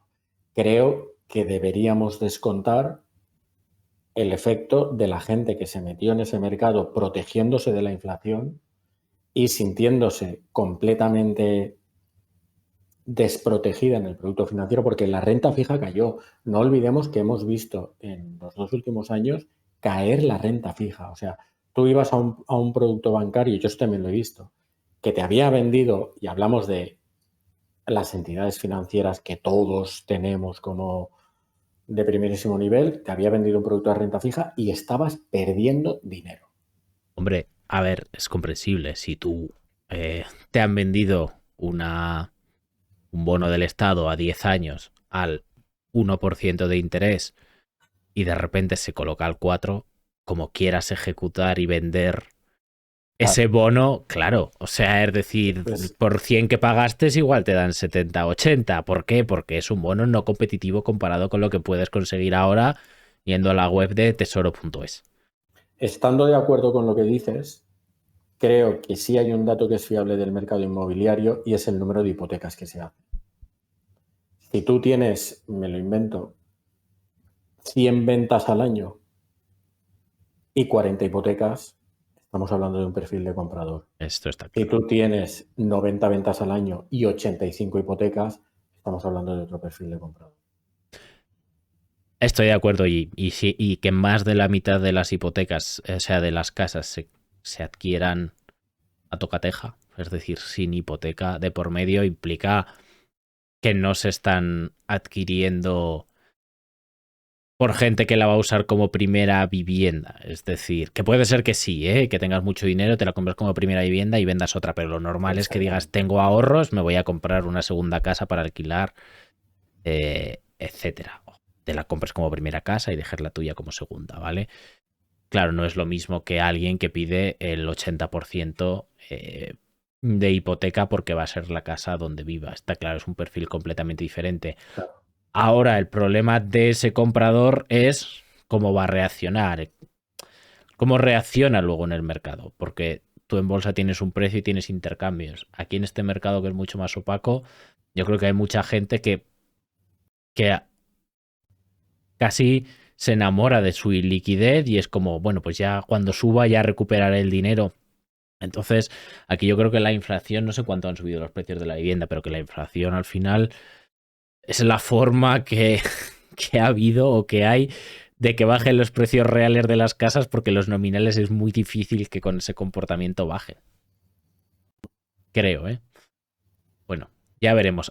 Si alguno de los contertulios está pensando en comprarse una vivienda, que nos diga aquí, que nos cuente sus experiencias en los comentarios y demás, que queremos escucharlas, que es un mercado que, lo que te digo, a mí me tiene un poco descolocado y del que me gustaría aprender mucho más, pero por puro desconocimiento de no entender muchas de las cosas que pasan.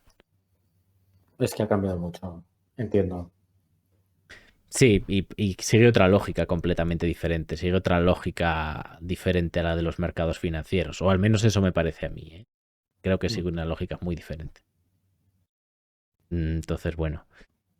No sé, Pablo, ¿alguna cosita más que añadir por aquí? Poco más. Creo que ya nos hemos mojado bastantes, ¿no? Yo creo que sí. Perfecto. Pues nada, chicos, con esto dejamos el episodio de hoy. Muchas gracias de nuevo a todos los que habéis estado con nosotros durante estas casi 2 horitas de episodio. Gracias a Pablo Franco, que se ha conectado al principio. Gracias, como siempre, a Pablo Gil por estar aquí todos los episodios y venir tan preparado. Ya sabéis, si os suscribís, nos dais like, 5 estrellitas en podcast, 5 estrellitas, por favor, que todo el mundo pone 5 estrellitas y cuando pones 4 baja la media, etcétera. Nos ayudáis un montón. Solo con eso ya ayudáis más de lo que os creéis. Así que nada, con esto nos vemos en 2 semanitas. Hasta la próxima.